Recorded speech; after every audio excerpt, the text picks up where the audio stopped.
नमस्कार। पिछली क्लास में भी हमने अधिगम को प्रभावित करने वाले कारक पढ़े थे, जिसमें हमने व्यक्तिगत और परमाणु कारकों के बारे में पढ़ा था केवल। लेकिन कई बार एग्जामिनर अलग हिसाब से क्वेश्चन पूछ लेता है, उस हिसाब से अपन देखते हैं। सबसे पहले अपन बात करते हैं अधिगम को प्रभावित करने वाले कारक कौन कौन से कारक हैं।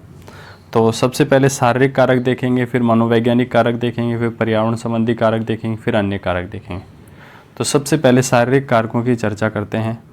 शारीरिक जो कारक हैं उसमें देखो, ज्ञानेंद्रियां हैं, ये भी अधिगम को प्रभावित करती हैं। स्वास्थ्य हैं, ये भी अधिगम को प्रभावित करता है। आयु है, ये भी अधिगम को प्रभावित करती है। परिपक्वता है, ये भी अधिगम को प्रभावित करती है। इसके बाद में मनोवैज्ञानिक जो कारकों की बात करें तो मनोवैज्ञानिक जो कारकों में देखो, मनोवैज्ञानिक कारकों में देखो प्रेरणा, अभिप्रेरणा कह सकते हैं, मोटिवेशन कह सकते हैं। सीखने की जो इच्छा है वो भी अधिगम को प्रभावित करती है। रुचि भी अधिगम को प्रभावित करती है। बुद्धि लब्धि भी, आईक्यू भी अधिगम को प्रभावित करती है। लास्ट है अभिवृत्ति, एटीट्यूड जो है ना, वो भी अधिगम को प्रभावित करते हैं। इसके बाद में देखो पर्यावरण संबंधी कारक हैं कुछ जो अधिगम को प्रभावित करते हैं। पर्यावरण संबंधी सबसे पहले वातावरण और दूसरा है समाज। समाज में देखो क्या क्या चीज़ें हैं। देखो सामाजिक कह सकते हैं। देखो पहला है वातावरण प्रभावित करता है, दूसरा है सामाजिक। तो जो सामाजिक में देखो परिवार हो गया, समाज हो गया, कक्षा हो गया, विद्यालय हो गया, तो ये सब अधिगम को क्या करते हैं, प्रभावित करते हैं। इसके बाद में अन्य कारकों की अगर चर्चा करें जो अधिगम को प्रभावित करते हैं, उसमें देखो कौन कौन से कारक हैं। सबसे पहले विषय सामग्री अधिगम को प्रभावित करती है। अधिगम की जो विधि कैसी है वो भी अधिगम को प्रभावित करती है। तीसरा है अभ्यास भी अधिगम को प्रभावित करता है। चौथा है अधिगम की जो प्रक्रिया है वो भी अधिगम को प्रभावित करती है। पांचवा है सफलता या परिणाम जो है वो भी, सफलता या परिणाम का जो ज्ञान है वो भी अधिगम को क्या करता है, प्रभावित करता है। तो ये सब कारक थे जो अधिगम को प्रभावित करते हैं। नेक्स्ट चलते हैं। देखो दूसरे टाइप का जो कारक है ना जो अधिगम को प्रभावित करते हैं वो ये है। अधिगम को प्रभावित करने का दूसरा वर्गीकरण यहाँ पे हम देख रहे हैं। सबसे पहले विद्यार्थी संबंधी कारक, दूसरा है अध्यापक और तीसरा है विषय वस्तु संबंधी कारक। तो देखो विद्यार्थी संबंधी कारकों की सबसे पहले बात करते हैं। विद्यार्थी संबंधी कारक शारीरिक और मानसिक स्वास्थ्य, अंतर्निहित क्षमताएं भी अधिगम को प्रभावित करती हैं। उपलब्धि, अभिप्रेरणा जो है, अभिप्रेरण है, ये भी अधिगम को प्रभावित करती है। और जो लास्ट है उद्देश्य। तो देखो शारीरिक एवं मानसिक स्वास्थ्य, अंतर्निहित क्षमताएं, उपलब्धि, अभिप्रेरण और उद्देश्य जो है, ये सब विद्यार्थी संबंधी कारक हैं जो अधिगम को प्रभावित करते हैं। इसके बाद में देखो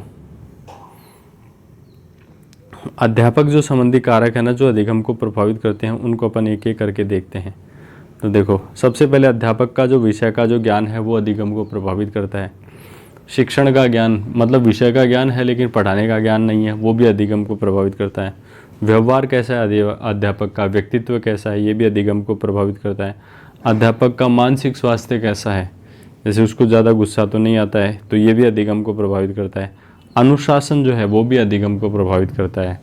सीखने की जो इच्छा है, सिखाने की जो इच्छा है, मान लो टीचर पढ़ के चला गया, केवल सिखाने की इच्छा नहीं है बिल्कुल, तो भी वो भी अधिगम को क्या करता है, प्रभावित करता है। अब देखो प्रक्रिया से संबंधित जो कारक है ना, अधिगम प्रक्रिया से संबंधित जो कारक हैं उनको अपन एक एक करके देखते हैं। सबसे पहले अधिगम अनुभव ग्रहण करने के तरीके, अधिगम अनुभव ग्रहण करने के तरीके और अधिगम वातावरण व संसाधन। तो सीखने की प्रक्रिया से संबंधित कारक हैं। तो अधिगम अनुभव ग्रहण करने के जो तरीके हैं, नवीन ज्ञान व पूर्व ज्ञान में संबंध होना चाहिए। तो ना अधिगम में एक क्षेत्र का दूसरे क्षेत्र से संबंध, तो ये सीखने के तरीके हैं। अभ्यास व पुनर्बलन और मनोवैज्ञानिक जो विधि हैं, ये जो हैं ये अधिगम अनुभव ग्रहण करने के तरीके हैं जो प्रक्रिया से संबंधित है ना। और नेक्स्ट बात करते हैं। नेक्स्ट बात है अधिगम वातावरण व संसाधन। जैसे फॉर एग्जांपल अधिगम की सामग्रियाँ, सुविधाएं, परिस्थितियाँ और वातावरण कैसा है, ये सब है ना अधिगम के क्या हैं, अधिगम वातावरण व संसाधन है। इसके बाद में विषय वस्तु संबंधी जो कारक है ना जो अधिगम को प्रभावित करते हैं, उनको अपन देखते हैं। पहला है विषय वस्तु संबंधी में देखो विषय वस्तु की प्रकृति कैसी है। अधिगम अनुभवों का चयन जो है वो भी अधिगम को प्रभावित करता है। इसके बाद में विषय वस्तु या अधिगम अनुभव का जो आयोजन है वो भी अधिगम को प्रभावित करने वाले कारकों में ही आता है।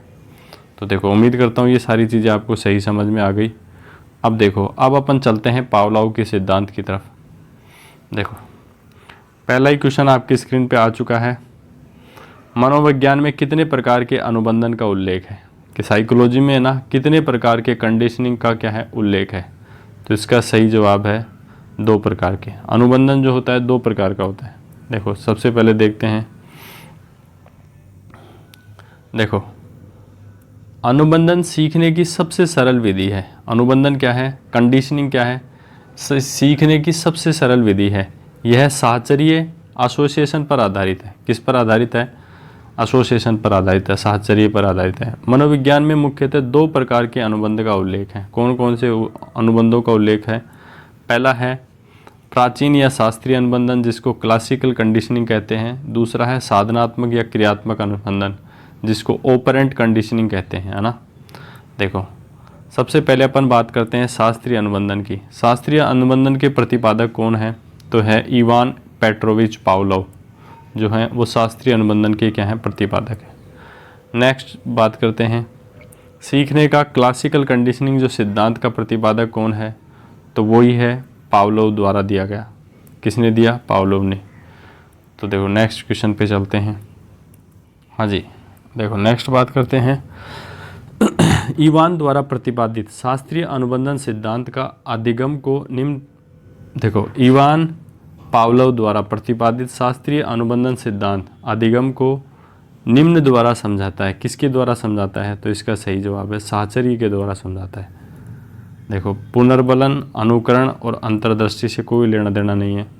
देखो, नेक्स्ट क्वेश्चन है कि पावलोव के प्रयोग में कुत्ते का घंटी बजाने पर लार आने की जो क्रिया कहलाती है। देखो, घंटी बजाने पर लार आती है। घंटी कोई खाने की चीज़ थोड़ी है जो घंटी बजाने पर लार आ गई। लेकिन ये स्वाभाविक अनुक्रिया तो नहीं है। मतलब अगर खाने की चीज़ आ जाए, दिख जाए और उसके बाद में लार आए तो वो स्वाभाविक क्रिया होती है। तो स्वाभाविक तो नहीं है, प्राकृतिक भी नहीं है। ये कैसी क्रिया है? ये कंडीशनिंग रेस्पॉन्स है, कंडीशनल रेस्पॉन्स है, संबंध अनुक्रिया है। इसके बाद जैसे मान लो आपने घंटी बजाई, फिर खाना लेके आ गए, फिर दूसरे दिन घंटी बजाई, फिर खाना लेके आ गए, तीसरे दिन फिर घंटी बजाई, फिर खाना लेके आ गए, चौथे दिन आपने जैसे ही घंटी बजाई कुत्ते के मुंह में लार आ गई, तो इसका मतलब उसको ये लग रहा है कि अब खाना आएगा। तो ये कैसा है? संबंध अनुक्रिया है, कंडीशनिंग रेस्पॉन्स है। देखो, नेक्स्ट क्वेश्चन पे चलते हैं। संबंध प्रतिक्रिया के सिद्धांत का प्रतिपादक है। संबंध प्रतिक्रिया जो है उस सिद्धांत के प्रतिपादक कौन है? तो सही जवाब है पावलोव। कंडीशनिंग रेस्पॉन्स जो थ्योरी है इसके प्रतिपादक कौन है? पावलोव है। नेक्स्ट क्वेश्चन है कि निम्न में से किसको वर्ष 1904 के अधिगम सिद्धांतों पर अग्रणी कार्य के लिए नोबेल पुरस्कार दिया गया? जिसका सही जवाब है इवान पेट्रोविच पावलोव। 1904 में अधिगम के सिद्धांतों पर उन्होंने, देखो, इन्हें जो है नोबेल पुरस्कार मिला। ये रशियन साइंटिस्ट थे। देखो, नेक्स्ट बात करते हैं।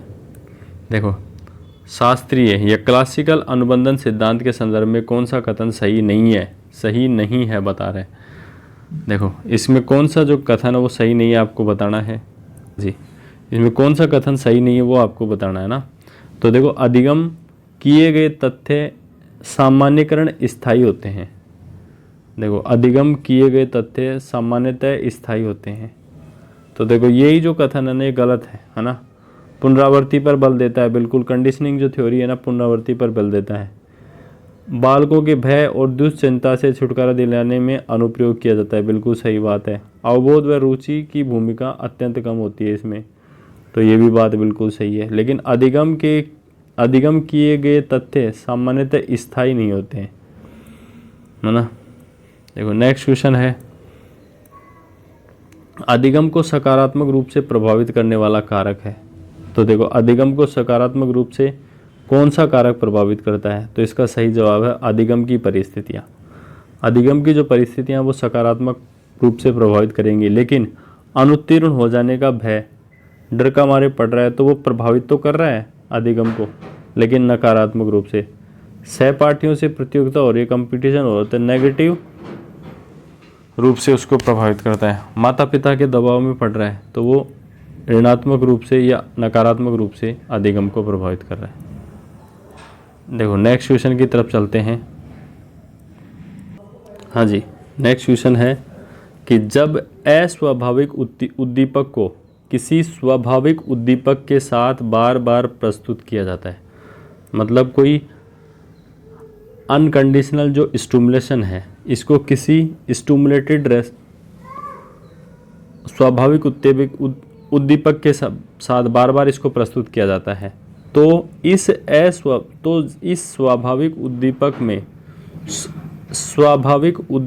इस अस्वाभाविक उद्दीपक में स्वाभाविक जो उद्दीपक है उसके गुण आ जाते हैं तथा केवल अस्वाभाविक उद्दीपक प्रस्तुत करने पर ही जीव स्वाभाविक उद्दीपक की अनुक्रिया देने लगता है। तो यह अधिगम के कौन से सिद्धांत के अंतर्गत आता है? देखो सीधी सी बात आसान भाषा में, देखो अभी हमने बताया था कि घंटी बजने पे कुत्ते के मुंह में लार आना, तो घंटी को खाने की चीज़ तो है नहीं, तो जिससे कुत्ते के मुंह में लार आएगी, तो ये अस्वाभाविक उद्दीपक है, अनकंडीशनल रेस्पॉन्स स्टिमुलेशन है। देखो जब अस्वाभाविक उद्दीपक को किसी स्वाभाविक उद्दीपक के साथ बार बार प्रस्तुत किया जाता है, तो इसका मतलब है कि घंटी बजाई आपने रोटी दी, फिर घंटी बजाई फिर रोटी दी, फिर घंटी बजाई फिर रोटी दी, तो उसके बाद में क्या करा है, तो इस स्वाभाविक उद्दीपक में स्वाभाविक उद्दीपक के गुण आ जाते हैं। तो ये कह रहा है कि इस अस्वाभाविक है यहाँ पे ना, अस्वाभाविक उद्दीपक में स्वाभाविक उद्दीपक के गुण आ जाता है, मतलब घंटी बजते ही कुत्ते के मुंह में लार आ रही है, तो अस्वाभाविक जो उद्दीपक है उसमें कौन से गुण आ गए? स्वाभाविक उद्दीपक के गुण आ जाते हैं तथा केवल अस्वाभाविक उद्दीपक प्रस्तुत करने पर ही जीव स्वाभाविक उद्दीपक की अनुक्रिया देने लगता है। मतलब जैसे ही आपने घंटी बजाई तो उसके मुंह में लार आ गई, तो अस्वाभाविक उद्दीपक था और उसके बाद में जो जीव की जो अनुक्रिया है वो स्वाभाविक है। तो यह अधिगम के कौन से सिद्धांत से अंतर्गत प्रदर्शित होता है? तो इसका सही जवाब है क्लासिकल कंडीशनिंग थ्योरी, शास्त्रीय अनुबंधन के सिद्धांत के अंतर्गत आता है जो पावलोव ने दिया। चलते हैं नेक्स्ट क्वेश्चन। हाँ जी, देखिए अब इसकी थ्योरी के द्वारा समझने का, शास्त्रीय अनुबंधन जो है सीखने का सबसे प्राचीन सिद्धांत है। इसका जो प्रतिपादन है रूसी वैज्ञानिक इवान पेट्रोविच पावलोव ने किया। इस हेतु उन्हें 1904 का चिकित्सा का नोबेल पुरस्कार दिया जाता है। मतलब देखो शास्त्रीय अनुबंधन का सबसे प्राचीन सिद्धांत कौन सा है? शास्त्रीय जो अनुबंधन है वो सीखने का सबसे प्राचीन सिद्धांत है। इसको किसने दिया? कि रूसी जो वैज्ञानिक है इवान पावलोव ने दिया, और इसके लिए 1904 में इनको चिकित्सा जगत का क्या मिलता है? नोबेल पुरस्कार मिलता है। अब देखो इस सिद्धांत में है क्या, जो पावलोव ने जो सिद्धांत दिया शास्त्रीय अनुबंधन का सिद्धांत, इस सिद्धांत में है क्या? कहता है कि प्रत्येक प्राणी किसी निश्चित उद्दीपक के दिए जाने पर निश्चित अनुक्रिया का प्रदर्शन करता है। मतलब आदमी के रोटी दिखाओगे तो मुंह में लार आएगी, डर दिखाओगे तो भय आएगा, तो मतलब कह रहा है कि निश्चित उद्दीपक के दिए जाने पर निश्चित अनुक्रिया करेगा। यह उसकी आंतरिक मनोवृत्ति पर निर्भर करता है। मतलब ये उसके आंतरिक मनोवृत्ति पर निर्भर करता है कि किसी चीज़ से डरता है, किसी चीज़ से खुश होता है। हाँ, जैसे मान लो आदमी को हड्डी पसंद नहीं है लेकिन कुत्ते को पसंद है, तो कुत्ते को मुंह में लार आएगी, आदमी की थोड़ी आएगी। हाँ, तो निश्चित मनोवृत्ति पर निर्भर, यह आदमी की आंतरिक मनोवृत्ति पर निर्भर करता है। पावलोव कहते हैं कि जब किसी स्वाभाविक उद्दीपक के साथ, ये बात बहुत इम्पोर्टेंट है, जब किसी स्वाभाविक उद्दीपक के साथ अस्वाभाविक उद्दीपक को बार बार प्रस्तुत किया जाता है तो कालांतर प्राणी अस्वाभाविक उद्दीपक के प्रति वैसी ही अनुक्रियाएं करता है जैसा स्वाभाविक उद्दीपक के प्रति कर रहा हूँ। तो वही कहानी है जो मैंने अभी आपको सुनाई, घंटी बजाने पर लार आने पे। देखो यही है। उदाहरण के तौर पे देखो कैसे कहा है। उदाहरण के तौर पर फ़ोन की घंटी बजने पर हमारा ध्यान अपनी जेब की ओर जाता है। यदि हम किसी बस या भीड़ भाड़ वाले स्थान पर हैं और अचानक हमें वैसी ही रिंगटोन सुनाई दे तो जैसी हमारी है तो हमारा हाथ स्वतः ही जेब की ओर जाएगा। यह अनुबंधन है। ये क्या कहलाता है? कंडीशनिंग है ना। पावलोव का प्रयोग जो है इसमें क्या होता है, पावलोव का जो प्रयोग है उसमें पावलोव ने अपना प्रयोग कुत्ते पर किया। कुत्ता है भोजन की थाली पर सामने रखने पर लार निकालता है और प्रयोग में भोजन देने के साथ साथ घंटी बजाई गई। तो यहाँ भोजन स्वाभाविक उद्दीपक है तथा घंटी जो है ना वो अस्वाभाविक उद्दीपक है, और लार आना जो है वो स्वाभाविक अनुक्रिया है, क्योंकि भोजन दोगे तो लार तो आएगी, स्वाभाविक अनुक्रिया है। कालांतर में क्या होता है, यह देखा गया कि एक समय ऐसा आया जब भोजन और घंटी के मध्य क्या हो जाता है, साहचर्य स्थापित हो जाता है, और कुत्ते ने भोजन दिए बिना केवल घंटी बजने पर ही लार का प्रदर्शन किया। तो मतलब घंटी दिखते ही वो लार का प्रदर्शन करता है, तब उनके बीच में अनुबंधन हो गया। तो देखो पावलोव के प्रयोग में यूसीएस है, पावलोव के जो प्रयोग है इसमें यूसीएस क्या है, अनकंडीशनल स्टिमुलेशन। तो वो है घंटी, अनकंडीशन मतलब स्वाभाविक, बिना कंडीशन के। घंटी तो कंडीशन हो गई, अनकंडीशनल स्टिमुलेशन तो मतलब कंडीशनल स्टिमुलेशन एक होता है, अनकंडीशनल स्टिमुलेशन तो मतलब इसमें अनकंडीशनल है कि भाई भोजन के साथ तो लार ही आती है। तो पावलोव के प्रयोग में यूसीएस क्या है, भोजन जो है ना वो क्या है, यूसीएस है। देखो नेक्स्ट क्वेश्चन की तरफ चलते हैं। अनुबंधन होने के लिए घटनाओं का उपयुक्त क्रम इस प्रकार से है। अनुबंधन होने के लिए जो घटनाओं का जो उपयुक्त जो क्रम है वो किस प्रकार से है। सबसे पहले देखो आपको कंडीशनल स्टिमुलेशन देना पड़ेगा, उसके साथ अनकंडीशनल जो स्टिमुलेशन है वो दोगे तो जो है ना आपको अनकंडीशनल जो रेस्पॉन्स है वो मिलने लग जाएगा। तो ये इसका सही क्रम है। देखो नेक्स्ट क्वेश्चन पे चलते हैं। पावलोव ने जो है ना कुत्ते पे एक्सपेरिमेंट किया, वो आपकी आंखों के सामने है। अब देखो प्राचीन अनुबंधन की जो प्रोसेस है ना वो क्या है, उसकी यहाँ पे अपन चर्चा करते हैं।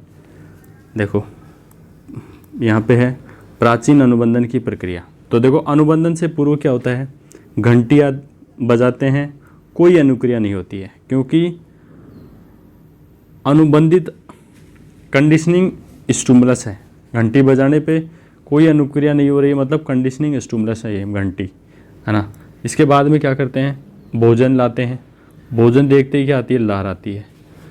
तो जो भोजन आने पर जो लार का जो आना है ये कैसा है, जो भोजन क्या है, स्वाभाविक उद्दीपक है, अनकंडीशनल स्टिमुलेशन है। भाई सीधी सी बात है, भोजन पे तो लार ही आएगी, और भोजन पे लार का आना क्या है, स्वाभाविक अनुक्रिया है, तो अनकंडीशनल रेस्पॉन्स है। अब देखो आपने क्या करा दी, कंडीशनिंग करा दी। कैसे कराई, आपने पहले घंटी बजाई, उसके बाद में भोजन लेके आए। Conditioning stimulus conditioning stimulus plus unconditioning stimulus, तो वहाँ पे आपको मिलती है अनकंडीशनल रेस्पॉन्स।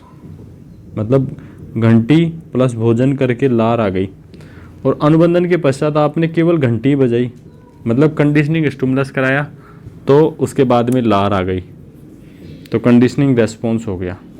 तो इस बार जो रेस्पॉन्स है वो कंडीशनिंग रेस्पॉन्स है, स्वाभाविक रेस्पॉन्स नहीं है। तो यहाँ पे जो चीज़ें वर्ड हैं उनको अपन शॉर्ट में देखो, यूएस का मतलब होता है अनकंडीशनिंग स्टिमुलस, और यूआर का मतलब होता है अनकंडीशनिंग रेस्पॉन्स, सीएस का मतलब होता है कंडीशनिंग स्टिमुलस, और सीआर का मतलब होता है कंडीशनिंग रेस्पॉन्स, कंडीशनड रेस्पॉन्स। देखो नेक्स्ट क्वेश्चन आपके स्क्रीन पे आ चुका है। हाँ जी, देखो नेक्स्ट क्वेश्चन है कि 5 वर्ष का राजू अपनी खिड़की के बाहर तूफान को देखता है। 5 वर्ष का राजू है, अपनी खिड़की के बाहर किसको देखता है, तूफान को देखता है, और बिजली चमकती है और कड़कने की आवाज़ आती है। बिजली चमकती है और कड़कने की आवाज़ आती है। राजू शोर सुनकर उछलता है। शोर सुनकर क्या करता है, राजू उछलता है। बार बार ये घटना होती है। फिर कुछ देर शांति के पश्चात बिजली कड़कती है।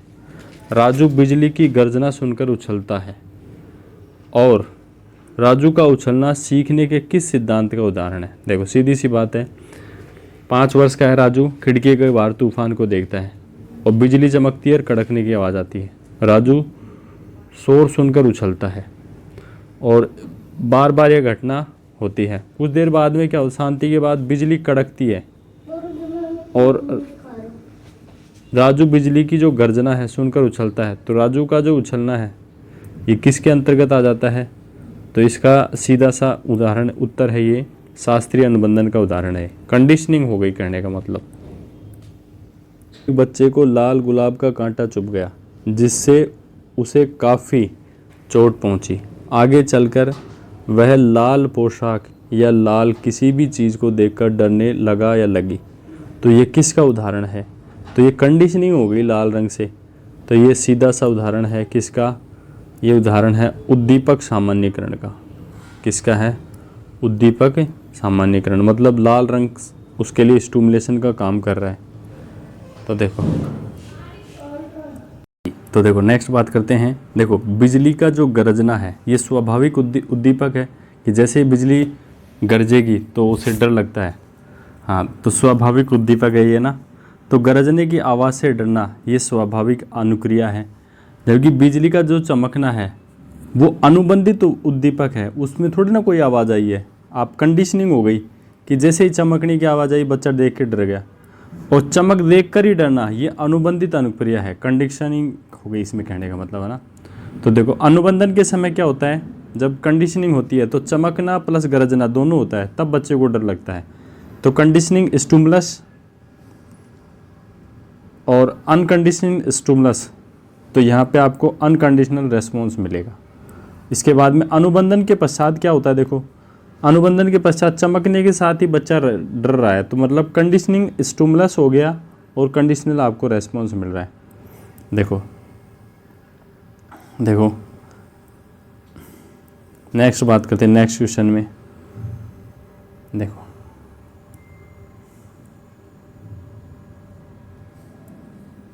देखो नेक्स्ट क्वेश्चन की बात करते हैं।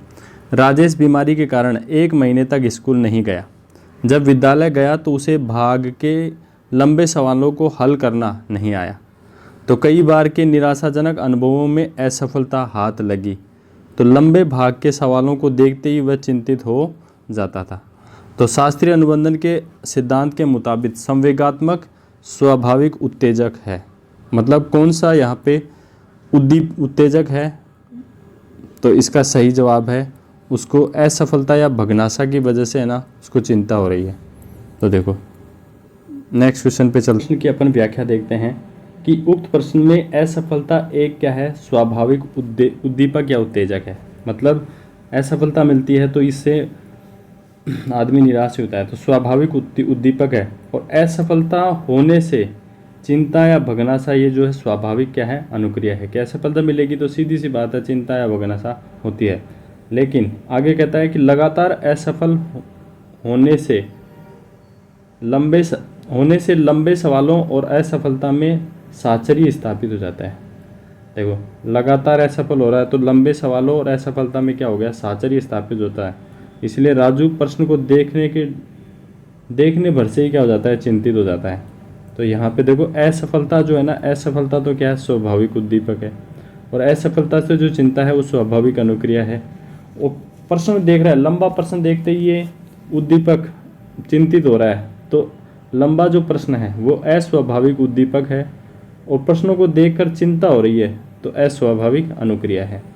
देखो नेक्स्ट क्वेश्चन देखते हैं। नेक्स्ट क्वेश्चन है कि पावलोव के प्रयोग में कुत्ता न केवल मांस प्रदाता के मांस सीधे मुंह में रखने से लार टपकाता है, किंतु इससे पहले भी और अर्थात जब सीढ़ियों से नीचे आने वाले प्रशिक्षक के कदमों की आवाज़ सुनता है तो इस संवृत्ति को कहा जाता है। मतलब ये कह रहा है कि पावलोव का जो प्रयोग है उसमें कुत्ता जो है न केवल मांस प्रदाता के मांस सीधे मुंह में रखने से लार टपकाता है, मतलब सीधे मुंह में मांस रखने से नहीं टपकाता, जबकि इससे पहले भी अर्थात जब सीढ़ियों के नीचे आने वाले प्रशिक्षक के कदमों की आवाज़ सुनता है ना, उसके बाद में भी वो लार टपकाना स्टार्ट कर देता है। तो इस संवृत्ति को क्या कहा जाता है? इस संवृत्ति को कहा जाता है अनुकूलित उत्तेजन। इस संवृत्ति को क्या कहा जाता है? अनुकूलित उत्तेजन। अब देखो इसको पूरा डिटेल से देखते हैं।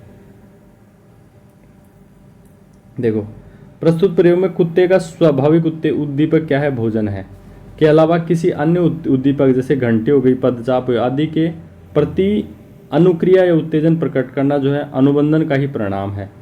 कंडीशनिंग रिफ्लेक्सेस क्या है? इसको अनुकूलित उत्तेजना या अनुकूलित प्रतिवर्ती भी कह सकते हैं, या अनुकूलित अनुक्रिया, सब कुछ कह सकते हैं अपन, है ना।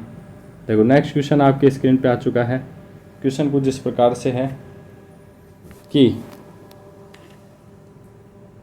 हाँ जी, नेक्स्ट क्वेश्चन है कि विलोपन के कुछ समय बाद ही यदि अनुक्रिया पुनः होती पाई जाए तो वह कहलाती है। मतलब विलोपन के कुछ बाद ही अनुक्रिया पुनः होती पाई जाए तो उसको क्या कहते हैं? उसको बोलते हैं स्वतः पुनर्लाभ। उसको क्या कहते हैं?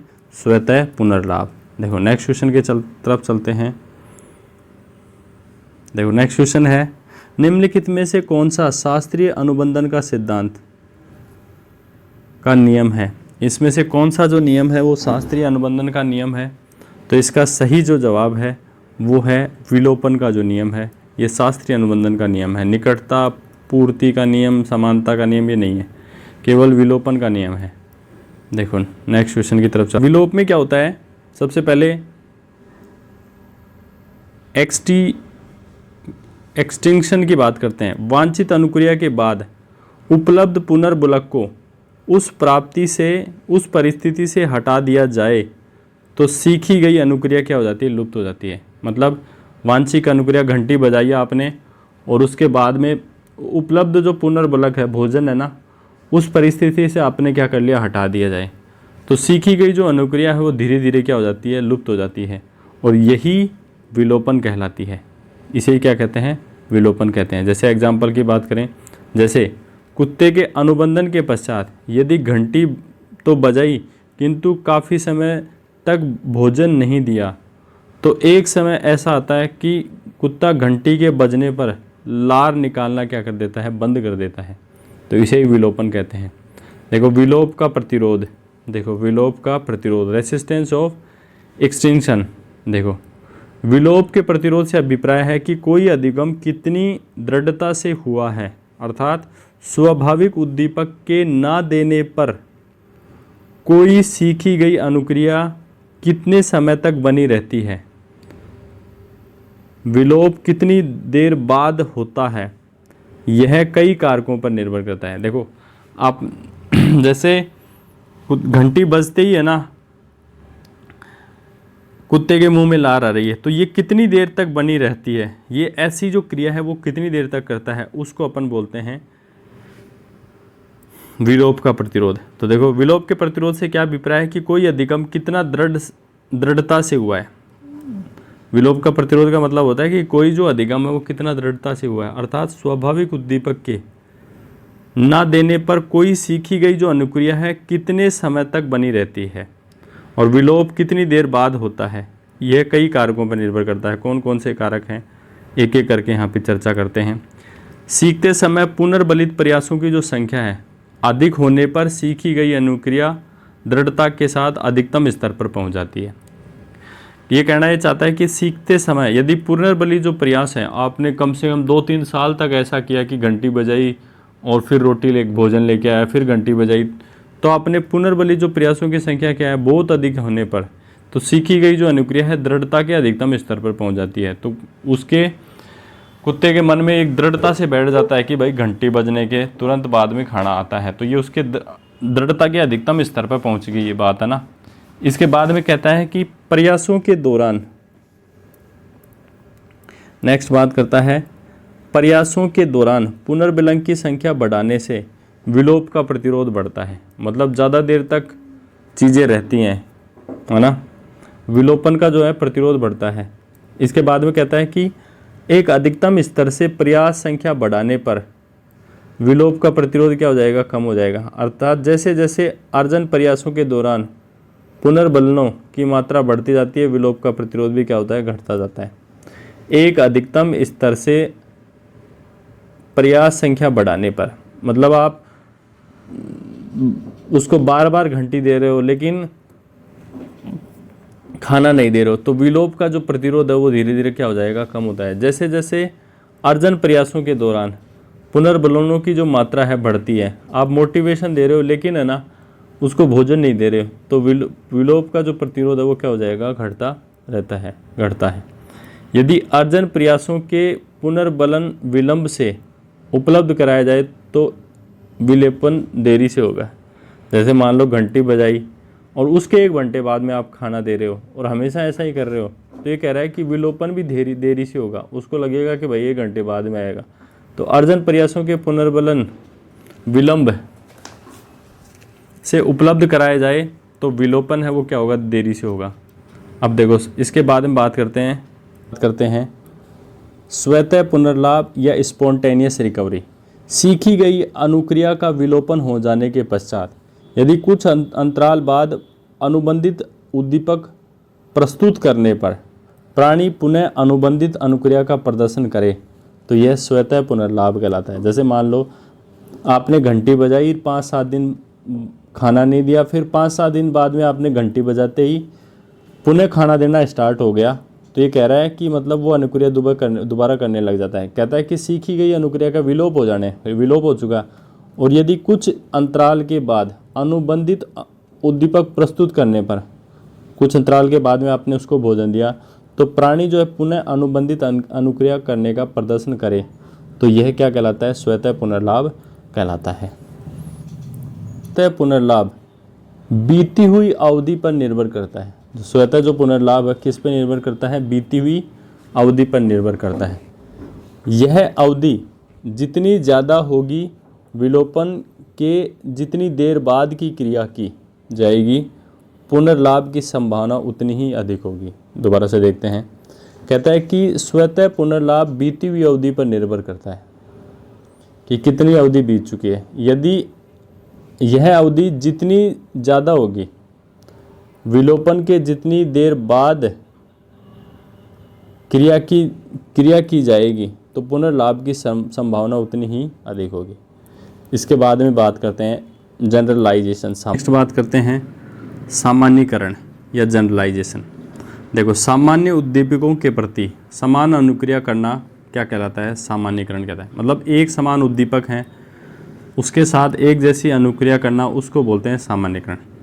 जैसे पावलोव के प्रयोग में कुत्ता घंटी के साथ साथ किसी और प्रकार की घंटी के प्रति भी लार की अनुक्रिया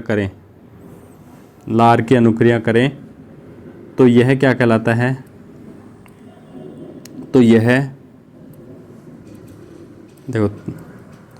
तो यह सामान्यीकरण है। मतलब घंटी के अलावा किसी और के साथ भी वैसी अनुक्रिया करें, लार टपकाए तो उसको बोलेंगे सामान्यीकरण। जैसे बालक किसी दाढ़ी वाले व्यक्ति से डरे और वह अन्य दाढ़ी वाले व्यक्ति के प्रति भी डर प्रदर्शित करता है तो ये क्या हो गया, जनरलाइजेशन हो गया। मतलब दाढ़ी को देख कर डर लगता है और कोई दूसरा दाढ़ी वाला व्यक्ति भी दिख जाए तो वो जनरलाइजेशन हो गया। हाँ जी, अब नेक्स्ट बात करते हैं विभेदन की या डिस्क्रिमिनेशन की। देखो सामान्यीकरण की विपरीत जो प्रक्रिया है उसको बोलते हैं विभेदन। मतलब एक जैसे आदमियों से डरना है उसमें तो ये होता है सामान्यीकरण में, तो है ना। सामान्यीकरण में जहाँ दो मिलते जुलते उद्दीपकों के प्रति समान अनुक्रिया होती है।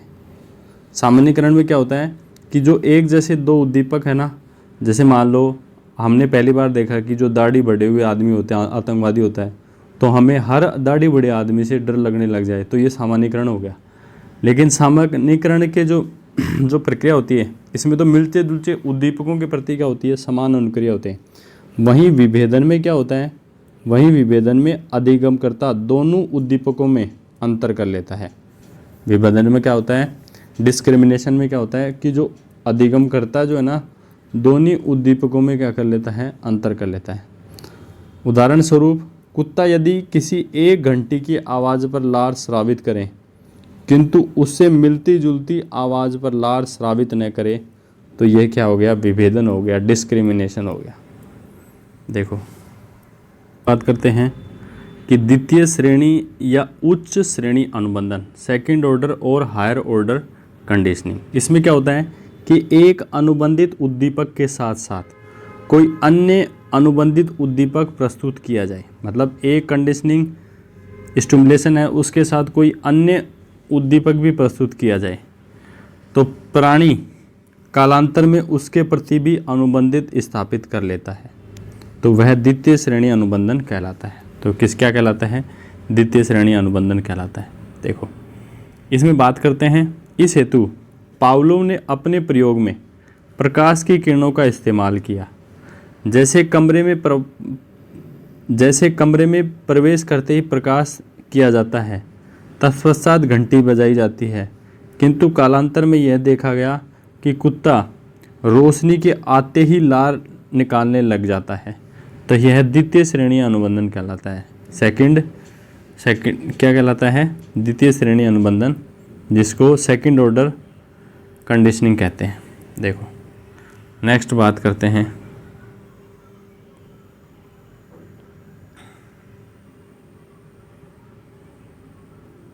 देखो सबसे पहले क्वेश्चन को पढ़ते हैं। हाँ, क्वेश्चन कुछ इस प्रकार है, राजू खरगोश से डरता था। शुरू में खरगोश को राजू ने काफ़ी दूर रखा। शुरू में खरगोश को राजू से काफ़ी दूर रखा गया। आने वाले दिनों में हर रोज़ खरगोश और राजू के बीच की दूरी कम कर दी गई। अंत में राजू की गोद में खरगोश को रखा गया और राजू खरगोश से खेलने लग गया। यह प्रयोग किसका उदाहरण है? तो देखो ये प्रयोग जो है ना, ये उदाहरण है शास्त्रीय अनुबंधन सिद्धांत का उदाहरण है। किसका उदाहरण है? शास्त्रीय अनुबंधन सिद्धांत का उदाहरण है। अब देखो इसमें क्या कह रखा है। देखो मनोचिकित्सा क्षेत्र में शास्त्रीय अनुबंधन द्वारा भय या फोबिया आदि का इलाज किया जाता है। इस पद्धति का नाम सिस्टमैटिक डिसैनिटाइजेशन कहते हैं। ये जो पद्धति है इसको क्या बोलते हैं? सिस्टमैटिक डिसैनिटाइजेशन। तो इसमें क्या होता है? शास्त्रीय अनुबंधन के द्वारा भय या फोबिया आदि का क्या किया जाता है? इलाज किया जाता है। अधिकांश अतार्किक भय फोबिया के पीछे का कारण क्या होता है? तो इसका सही कारण है प्राचीन अनुबंधन। अधिकांश जो अतार्किक जो भय है ना, उसका जो कारण होता है वो क्या होता है? प्राचीन अनुबंधन। देखो इसको अपन डिटेल से देखते हैं। देखो इसमें क्या है? प्रायः अतार्किक जो भय का जो कारण है वो है शास्त्रीय अनुबंधन, प्राचीन अनुबंधन भी कह सकते हैं। अनुबंधन के अन्य उदाहरण आपको यहाँ पे दिखाते हैं। चिकित्सक सफ़ेद कोट में इंजेक्शन लगाता है, तो कुछ घटनाओं के बाद बालक किसी को भी सफ़ेद कोट में देखते ही भय की अनुक्रिया जो है ना, ये किसका एग्जाम्पल है? ये शास्त्रीय अनुबंधन का या प्राचीन अनुबंधन का ही एग्जाम्पल है। देखो नेक्स्ट है, एक बालक किसी साइकिल के पास जाता है और उसका टायर तेज़ आवाज़ के साथ फट जाता है। यदि ऐसा पुनः हो तो बालक साइकिल को देखते ही क्या हो जाएगा? डर जाता है। तो ये भी शास्त्रीय अनुबंधन का। इसके बाद बात करते हैं, विद्यालय में खाने की घंटी की आवाज़ सुनने पर ऐसी आशा होने लगती है कि अब भोजन आने वाला है और मुंह में लार बनने लगती है। तो ये भी शास्त्रीय अनुबंधन का ही उदाहरण है। देखो नेक्स्ट क्वेश्चन आपकी स्क्रीन पे आ चुका है कि शास्त्रीय अनुबंधन को प्रभावित करने वाले कारक कौन कौन से कारक हैं जो शास्त्रीय अनुबंधन को प्रभावित करते हैं? पहला है अनुबंधित एवं अनअनुबंधित उद्दीपकों के बीच में अंतराल। हाँ बिल्कुल सही बात है। जो अगर अंतराल ज़्यादा रखोगे तो उसका भी फर्क पड़ता है। शास्त्रीय अनुबंधन को प्रभावित करने वाला कारक है, सही है। दूसरा है अनुबंधित उद्दीपकों के प्रकार व तीव्रता। जो अनुबंधित जो उद्दीपक आप दे रहे हैं वो किस प्रकार के दे रहे हैं और उसकी तीव्रता कितनी है, ये भी शास्त्रीय अनुबंधन को प्रभावित करता है। अनुबंधित उद्दीपकों के प्रकार, अनअनुबंधित जो उद्दीपक है ना, जैसे घंटी हो गई, भोजन हो गया। देखो शास्त्रीय अनुबंधन को जैसे मान लो किसी आदमी को जलेबी से ज़्यादा लगाव है और उसके सामने आप खीर लेके आए, तो देखो अनअनुबंधित उद्दीपक उसका भी प्रकार का भी प्रभाव पड़ता है अधिगम पे, शास्त्रीय अनुबंधन पे, क्योंकि वो खीर को ज़्यादा चाहता है और उसको कम चाहता है। तो देखो इसके सही जो जवाब है, इसका सभी उपयुक्त जो सभी है ना, इसका सही जवाब हो जाएगा। नेक्स्ट चलते हैं। देखो क्वेश्चन क्या कहता है कि प्राचीन अनुबंधन में कोई अनुक्रिया कितनी शीघ्रता से होती है? यह मुख्यतः 3 कारकों पर निर्भर करती है। प्राचीन जो अनुबंधन है इसमें कोई जो अनुक्रिया है वो कितनी शीघ्रता से होगी, वो किस पे निर्भर करती है, वो 3 कारकों पर निर्भर करती है। अब वो 3 कारक कौन कौन से हैं? पहला कारक है अनुबंधित व अनअनुबंधित उद्दीपकों के बीच के अंतराल। पहला कारक है कि अनुबंधित और अनअनुबंधित जो उद्दीपक हैं उनके बीच का अंतराल कितना है, घंटी और आपने खाना देने के बीच में कितना अंतराल है। दूसरा जो प्रभावित करने वाला है शास्त्रीय अनुबंधन को, वो है अनुबंधित उद्दीपकों के प्रकार व तीव्रता। अनुबंधित जो उद्दीपक है उनके प्रकार कैसा है और उसकी तीव्रता क्या है, कैसी है। इसके बाद में बात करें अनअनुबंधित जो उद्दीपक हैं उनकी तीव्रता और प्रकार कैसे हैं। तो ये सब तीनों जो विशेषताएं हैं ये शास्त्रीय अनुबंधन का जो सिद्धांत उसको प्रभावित करती हैं। देखो नेक्स्ट क्वेश्चन है कि जब अनुबंधन की प्रक्रिया में अनुबंधित उद्दीपक और स्वाभाविक उद्दीपक को एक साथ प्रस्तुत किया जाता है तो ये वह विधि है। देखो जब अनुबंधित उद्दीपक, अनुबंधन की प्रक्रिया में अनुबंधित उद्दीपक और स्वाभाविक जो उद्दीपक है उसको एक साथ प्रस्तुत किया जाता है तो ये क्या कहलाता है? तो इसको बोलते हैं सहकालिक अनुबंधन। क्या बोलते हैं? सहकालिक अनुबंधन। अनुबंधन व अनुबंधित स्वाभाविक उद्दीपकों के बीच में अंतराल। देखो अनुबंधन और अनुबंधित जो उद्दीपक हैं उसके बीच का जो अंतराल है उसका क्या इंपॉर्टेंस है, इसकी बात करते हैं। देखो इसमें बात करते हैं कि प्राचीन अनुबंधन जो प्रक्रिया है मुख्यतः कितनी प्रकार की होती हैं? 4 प्रकार की। इनका जो आधार है अनुबंधित और अनअनुबंधित उद्दीपकों के शुरुआत के बीच का समय संबंध है। अग्रवर्ती अनुबंधन या फॉरवर्ड कंडीशनिंग। देखो जब अनुबंधित उद्दीपक पहले दिया जाए तो इसे अग्रवर्ती अनुबंधन कहते हैं। यह 3 प्रकार से होता है, सहकालिक, विलंबित और अथवा अवशेष। देखो पहला बात करते हैं सहकालिक की। देखो सहकालिक अनुबंधन जिसको बोलते हैं साइमल्टेनियस कंडीशनिंग। देखो अनुबंधित और अनअनुबंधित उद्दीपक साथ साथ दिए जाएं तो उसको बोलते हैं सहकालिक अनुबंधन। नेक्स्ट बात करते हैं विलंबित अनुबंधन डिलेड कंडीशनिंग। तो इसमें क्या होता है, इसमें पहले अनुबंधित उद्दीपक दिया जाता है उसके बाद में फिर अनअनुबंधित उद्दीपक दिया जाता है। तो यह इस प्रकार होता है कि दोनों साथ साथ चलते रहें, है ना। तो उसको बोलते हैं विलंबित कंडीशनिंग। देखो जैसे अनुबंधित उद्दीपक जैसे घंटी हो गई और उसके बाद में फिर अनुबंधित उद्दीपक भोजन दिया और दोनों साथ साथ होते हैं तो इसको बोलते हैं, साथ साथ चलते रहते हैं तो इसको बोलते हैं डिलेड कंडीशनिंग या विलंबित अनुबंधित। देखो नेक्स्ट बात करते हैं अवशेष अनुबंधन ट्रेस कंडीशनिंग। इसमें क्या होता है, अनुबंधित उद्दीपक का जब आरंभ व अंत हो जाता है उसके कुछ समय अंतराल बाद स्वाभाविक उद्दीपक दिया जाता है। अनुबंधित जो उद्दीपक उसका आरंभ और अंत हो जाता है ना, उसके कुछ समय बाद में क्या होता है, स्वाभाविक जो उद्दीपक है वो दिया जाता है। इसको बोलते हैं, इसीलिए इसको अवशेष अनुबंधन। देखो कह रहा है कि अनुबंधित उद्दीपक मतलब घंटी का जब आरंभ या वह अंत हो जाता है, आरंभ और अंत हो जाता है, तो इसके कुछ समय अंतराल बाद में, मतलब घंटी बज गई और थोड़ी देर बाद में आप उसको भोजन दे रहे हैं, उसके बाद में स्वाभाविक उद्दीपक दिया जाता है तो इसको बोलते हैं अवशेष अनुबंधन। इसके बाद में देखो पश्चगामी अनुबंधन जिसको बैकवर्ड कंडीशनिंग कहते हैं। इसमें अनअनुबंधित या स्वाभाविक उद्दीपक पहले दिया जाता है, उसके पश्चात अनुबंधित उद्दीपक मतलब पहले खाना दे देते हैं फिर उसके बाद में घंटी बजा देते हैं, तो ये बोलते हैं पश्चगामी अनुबंधन। देखो सबसे पहले डिले में क्या होता है, देखो कंडीशनिंग स्टिमुलस और अनकंडीशनल स्टिमुलस है ना, उसके बीच में थोड़ा सा अंतर रखा जाता है, इसको तो बोलते हैं डिले। ट्रेस में क्या होता है, ट्रेस में क्या होता है, सबसे पहले कंडीशनिंग कि साइमल्टेनियस जो होता है ना, उसमें कंडीशनिंग स्टिमुलस और अनकंडीशनिंग जो स्टिमुलस है दोनों साथ साथ दिए जाते हैं तो इसको बोलते हैं साइमल्टेनियस। और बैकवर्ड कंडीशनिंग में क्या होता है कि अनकंडीशनल स्टिमुलस पहले दिया जाता है, उसके बाद में कंडीशनिंग स्टिमुलस दिया जाता है, तो इसको बोलते हैं बैकवर्ड। करते हैं कि अनुबंधित व अनअनुबंधित उद्दीपकों के मध्य अंतराल से यह स्पष्ट कीजिए कि अनुबंधित अनुक्रिया प्राप्त करने के सबसे प्रभावशाली विधि कौन सी है। तो इसकी सबसे जो प्रभावशाली जो विधि है वो है विलंबित अनुबंधन। सबसे प्रभावशाली विधि कौन सी है? विलंबित अनुबंधन। तो देखो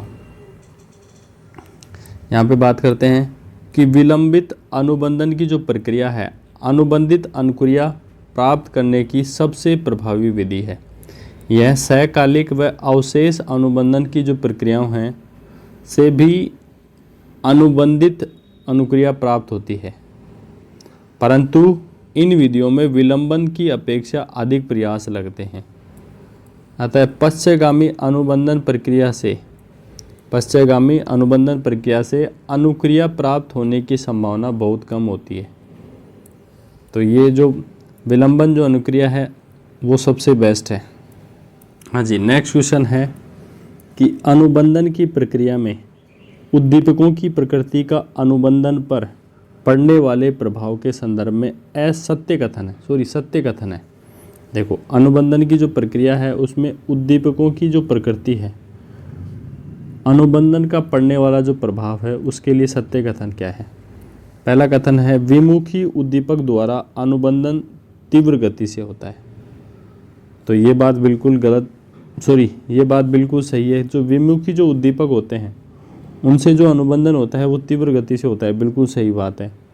इसके अलावा देखो प्रवर्त्यात्मक द्वारा उद्दीपक द्वारा अनुबंधन तीव्र गति से होता है, बिल्कुल गलत बात है। विमुखी व प्रवर्त्यात्मक उद्दीपक द्वारा अनुबंधन समान गति से होता है, बिल्कुल गलत बात है। तो पहला जो कोटेशन है वो सही है। अब देखो अनुबंधित उद्दीपकों के प्रकारों की अपन यहाँ पे बात करते हैं। हाँ जी, देखो अनुबंधित स्वाभाविक उद्दीपकों के यहाँ पे प्रकारों की बात करते हैं। तो देखो प्राचीन अनुबंधन में प्रयुक्त अनुबंधित उद्दीपक मूलतः दो प्रकार के होते हैं। कौन कौन से होते हैं? पहला होता है प्रवर्त्यात्मक, जिसको अपटेटिव स्टिमुलस कहते हैं, और दूसरा होता है विमुखी, जिसको बोलते हैं अवर्सिव स्टिमुलस कहते हैं। अब देखो एक एक करके यहाँ पे बात करते हैं। प्रवर्त्यात्मक अनुबंधित उद्दीपक स्वतः सुगम्य अनुक्रिया उत्पन्न करते हैं। प्रवर्त्यात्मक अनुबंधित जो उद्दीपक हैं वो स्वतः सुगम अनुक्रिया क्या करते हैं? उत्पन्न करते हैं, जैसे खाना पीना, दुलारना आदि। यह अनुक्रियाएं संतोष व प्रसन्नता द्वारा प्रदान करती हैं। यह जो अनुक्रियाएं हैं वो कैसे प्रदान करती हैं?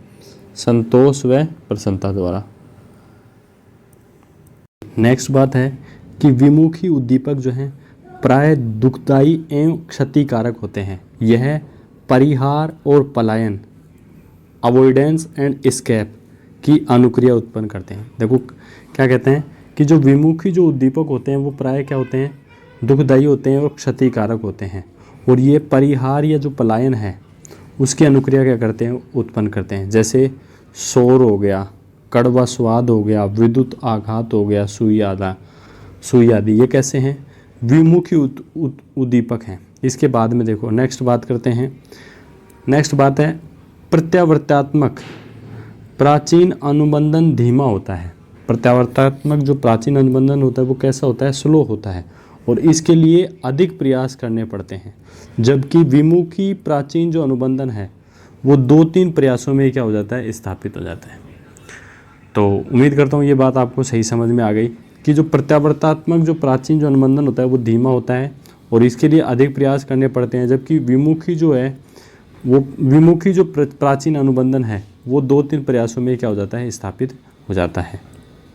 देखो नेक्स्ट बात करते हैं अनुबंधित के प्रकार और तीव्रता। Speed of conditional stimulus. अनुबंधित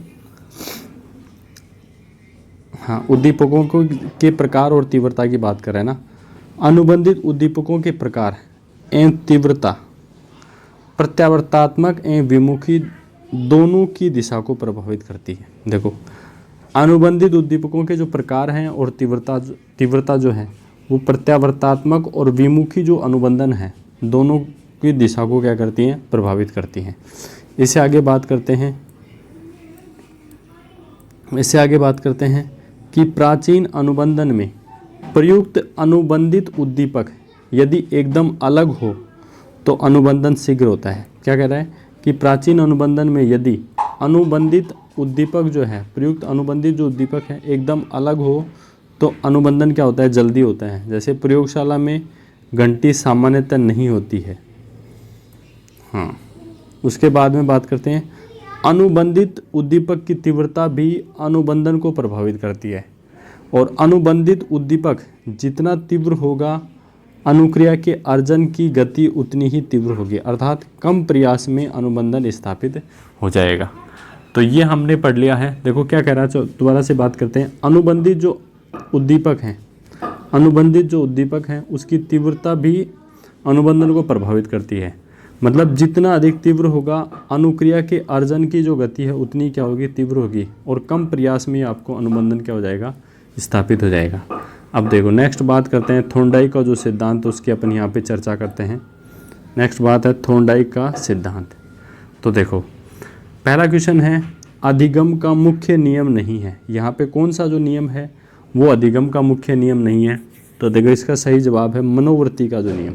मनोवृत्ति का जो नियम है यह अधिगम का मुख्य नियम नहीं है। तो मुख्य नियम कौन कौन से हैं, प्रभाव का नियम, तत्परता का जो नियम और अभ्यास का नियम। प्रभाव का नियम, तत्परता का नियम और अभ्यास का जो नियम है ये अधिगम के क्या हैं, मुख्य नियम हैं। नेक्स्ट बात करते हैं प्रयत्न व भूल के सिद्धांत को दर्शाने के लिए थॉर्नडाइक ने किस पर प्रयोग किया।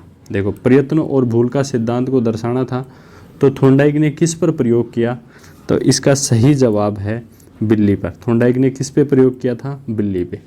अब देखो यहाँ पे बात करते हैं एडवर्ड ली थॉर्नडाइक ने शिक्षा मनोविज्ञान का जनक कहा जाता है। देखो एडवर्ड ली थॉर्नडाइक जो है उसको क्या कहा जाता है, शिक्षा मनोविज्ञान का जनक कहा जाता है। अपनी पुस्तक लिखी उन्होंने एनिमल्स इंटेलिजेंस में उन्होंने संबंधवाद कनेक्शनिज्म का संप्रत्यय दिया। तो देखो उन्होंने कौन सी पुस्तक लिखी, एनिमल इंटेलिजेंस नाम से पुस्तक लिखी और उन्होंने संबंधवाद कनेक्शनिज्म का क्या दिया, कॉन्सेप्ट दिया। उनके अनुसार थॉर्नडाइक ने क्या बताया कि उनके अनुसार उद्दीपक और अनुक्रिया के मध्य क्या होता है, संबंध बन जाना ही क्या है, अधिगम है। कहता है कि स्टिमुलस और रेस्पॉन्स के बीच में कनेक्शन हो जाना ही क्या है, लर्निंग है, अधिगम है। ये किसने बताया, थॉर्नडाइक ने बताया। देखो थॉर्नडाइक ने अपने प्रयोग में भूखी बिल्ली को पिंजरे में बंद किया और उसके सामने भोजन का टुकड़ा उद्दीपक रखा। देखो थॉर्नडाइक ने क्या किया, अपने जो प्रयोग है उसमें भूखी बिल्ली को पिंजरे में बंद कर दिया और उसके सामने क्या रखा, भोजन का टुकड़ा रखा। और बिल्ली ने बाहर निकलने के लिए बहुत सारी अनुक्रियाएं की, मतलब बहुत सारी अनुक्रियाएं की जिनको अपन प्रयास एवं त्रुटि कह सकते हैं। और अंततः सफल अनुक्रिया करके बिल्ली ने भोजन को प्राप्त किया। तो देखो अंत में उसने सफल अनुक्रिया की और उसने भोजन को प्राप्त किया। कालांतर में ये देखा गया कि बिल्ली द्वारा भोजन की जो प्राप्ति है, प्राप्ति के लिए होने वाले जो असफल प्रयासों की जो संख्या है वो उसमें कमी आती है। मतलब पहले मान लो 10 में उसने भोजन की प्राप्ति की, उसके बाद में 8 में, 7 में, उसके बाद में 5 में, उसके बाद 2 में ही उसने भोजन की प्राप्ति कर ली। तो देखो बिल्ली द्वारा भोजन की जो प्राप्ति के लिए जो असफल जो प्रयास है उसमें क्या आती है, कमी आती है, और सफल जो प्रयास है शीघ्रता से होने लग गया। देखो अपने सिद्धांत के प्रतिपादन में थॉर्नडाइक ने अधिगम के नियम दिए। थॉर्नडाइक ने क्या दिए, अधिगम के नियम दिए, जिन्हें मुख्य नियम और गौण नियम में उसने वर्गीकृत किया है। तो थॉर्नडाइक ने जो अधिगम को जो नियम दिए उसमें कुछ तो मुख्य नियम है, कुछ हैं गौण नियम। उनको एक एक करके यहाँ पे अपन पढ़ते हैं।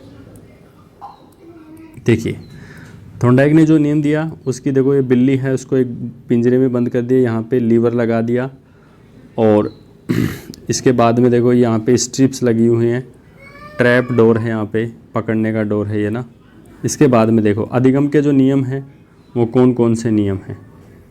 देखो सबसे पहले अधिगम के मुख्य नियम कौन कौन से हैं और गौण नियम कौन कौन से हैं, उनकी एक एक करके चर्चा करते हैं।